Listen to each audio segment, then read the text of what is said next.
ആലപ്പുഴയിലെ ഹരിപ്പാട്ട് KSRTC superfast ബസ്സും ബൈക്കും കൂട്ടിയിടിച്ച് 2 യുവാക്കൾ മരിച്ചു എന്നുള്ള ദുഃഖകരമായ വാർത്ത ഞങ്ങൾ പറയുന്നു. ബൈക്ക് യാത്രക്കാരായ കുമാരപുരം സ്വദേശി ശ്രീനാഥ്, സുഹൃത്ത് ഗോകുൽ എന്നിവരാണ് മരിച്ചത്. സങ്കടകരമായ ഈ വാർത്തയുടെ വിശദാംശങ്ങളുമായി അശ്വിൻ പാലാഴി ചേരുന്നു. പറയൂ അശ്വിൻ, അപകടം എപ്പോഴായിരുന്നു, എങ്ങനെയാണ് സംഭവിച്ചത്?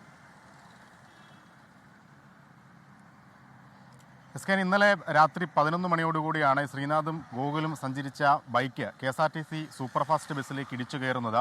രാത്രി ആയതുകൊണ്ട് തന്നെ ഈ KSRTC ബസ് അടക്കം അമിത വേഗതയിലായിരുന്നു. സുഗമമായി പോകാൻ കഴിയുന്ന ഒരു റോഡാണ്. നാഷണൽ ഹൈവേയുടെ പണിയൊക്കെ പൂർത്തിയായി കിടക്കുന്ന ഭാഗം കൂടിയാണ്. അവിടെ വെച്ചാണ് ഈ അപകടം ഉണ്ടാകുന്നത്. നാട്ടുകാരൊക്കെ ചേർന്ന് ആശുപത്രിയിലേക്ക് 2 യുവാക്കളെയും എത്തിച്ചെങ്കിലും ജീവൻ രക്ഷിക്കാനായില്ല. ഗുരുതരമായ പരിക്ക് 2 പേർക്കും ഉണ്ടായിരുന്നു. രാത്രി തെരഞ്ഞെടുപ്പ് ജോലികളൊക്കെ കഴിഞ്ഞ് വീട്ടിലേക്ക് പോവുകയായിരുന്നു. തദ്ദേശ സ്ഥാപനത്തിൽ ഹരിപ്പാട് മത്സരിക്കുന്ന BJP സ്ഥാനാർത്ഥിയുടെ ഉടമസ്ഥതയിലുള്ളതാണ് ബൈക്ക്. അദ്ദേഹത്തിൻ്റെ അനന്തരവനാണ് ഈ മരിച്ച ഗോകുൽ. എന്തായാലും ഇവരുടെ മൃതദേഹം നടപടിക്രമങ്ങൾക്ക് ശേഷം ബന്ധുക്കൾക്ക് ഇന്ന് വിട്ടുകൊടുക്കും. ലോകത്തെവിടെയായാലും ഏത് സമയത്തും 24 വാർത്തകളും ഓഗ്മെന്റഡ് റിയാലിറ്റി പാക്കേജുകളും എക്സ്പ്ലെയിനറുകളും വിശദമായി കാണാൻ ഞങ്ങളുടെ YouTube ചാനൽ നിങ്ങൾക്ക് സബ്സ്ക്രൈബ് ചെയ്യാം.